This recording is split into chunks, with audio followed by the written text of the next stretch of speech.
السلام علیکم۔ ایک بہت ہی دردناک واقعہ ہے، سنیے۔ ایک عورت تھی، وہ طواف کر رہی تھی اور طواف کے دوران کہتی تھی کہ اللہ میں اس حال میں بھی آپ سے راضی ہوں، اے اللہ میں اس حال میں بھی آپ سے راضی ہوں۔ تو ایک آدمی نے یہ سنا تو بہت حیران ہوا، تو اس نے عورت سے پوچھا کہ تم کیوں کہتی ہے کہ میں اس حال میں بھی آپ سے راضی ہوں؟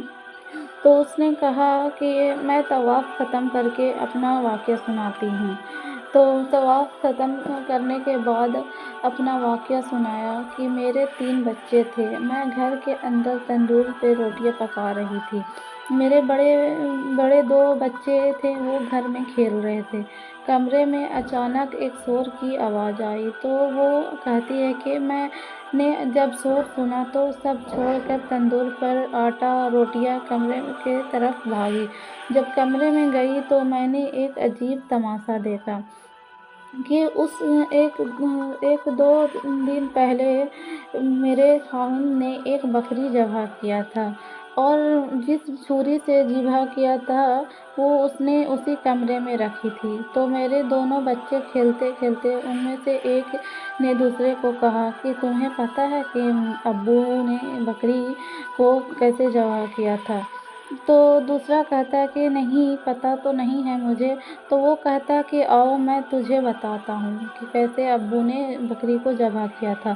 تو میرا درمیان والا بیٹا وہیں پر لیٹ گیا اور بڑے لڑکے نے چھری کو اٹھایا۔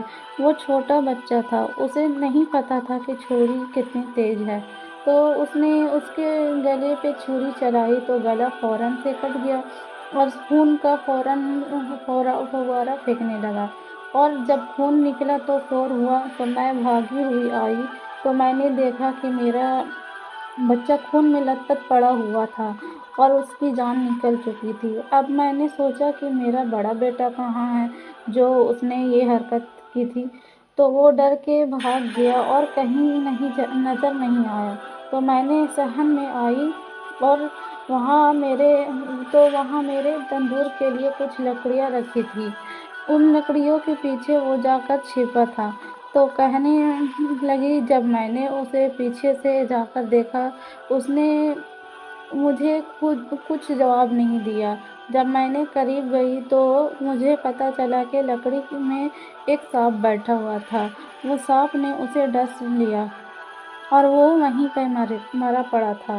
تو کہتی ہے کہ میں اس کی لاش وہاں سے اٹھا کر لائی، ایک بچے کو ایک چارپائی پہ لٹایا اور دوسرے بچے کو دوسری چارپائی پہ لٹایا، پھر اس کے بعد میں نے